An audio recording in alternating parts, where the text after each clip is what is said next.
Law of one chapter 12.28 में don पूछता है कि ये जो वॉन्डरर्स आ रहे हैं क्या ये ज्यादातर चौथी घनत्वता से आ रहे हैं, कौन सी घनत्वता से आते हैं ये?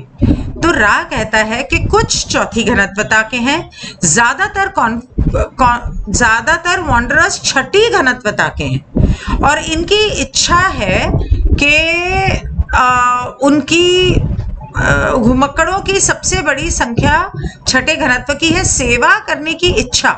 मन की अत्यधिक पवित्रता की और विकृत होनी चाहिए और जिसे आप मूर्खता या बहादुरी कह सकते हैं, ये आपके विकृत जटिल निर्णय पर निर्भर करता है। मतलब उनकी इच्छा है इस तरह से सेवा करना जिसमें पूरी शुद्धता हो, सेवा की, मन की, आत्मा की। अब चाहे तुम इसे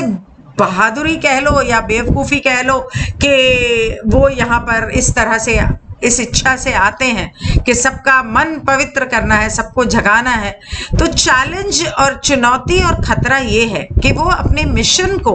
यहाँ आने के बाद भूल जाएंगे, कर्म में शामिल हो जाएंगे और इस तरह उस भंवर में बह जाएंगे जहां से वह विनाश में सहायता के लिए अवतरित हुए थे। अब यहाँ पर बात करते वक्त शायद जब रा ने कहा तो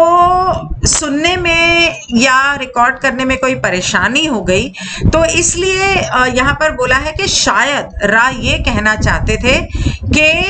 पथिक की चुनौती खतरा ये है कि वे अपने मिशन को भूल जाएगा, कर्म में शामिल हो जाएगा और इस तरह भंवर में बह जाएगा जिसमें ये विनाश को रोकने के लिए आया था। तो रिकॉर्डिंग हो रही थी